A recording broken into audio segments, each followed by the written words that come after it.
Alhamdulillah ki namoz xo'ndim. Mardum osta-osta berishimiz.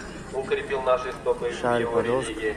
Пусть Аллах и просим Аллаха, чтобы Аллах Субхану ва Тааля благословил и приветствовал своего посланника Мухаммада саллаллаху алейхи вассалям, его семью, его сподвижников и кто последовал за ним вплоть до судного дня. И, конечно, просим Аллаха Субхану ва Тааля мира, благополучия в нашей стране, да, и в местах, где ведутся спецоперации, чтобы Аллах Субхану ва Тааля успокоил эти конфликты. И, конечно, мы вернулись в нормальное русло и молились Аллаху Субхану ва Тааля в более спокойной обстановке. Также просим Аллаха.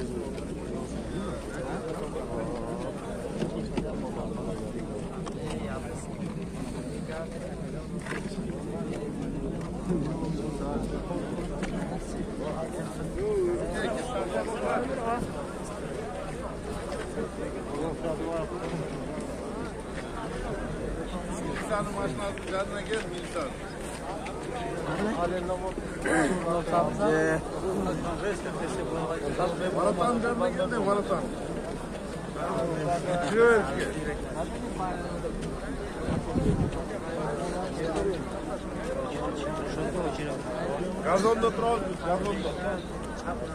На, досу.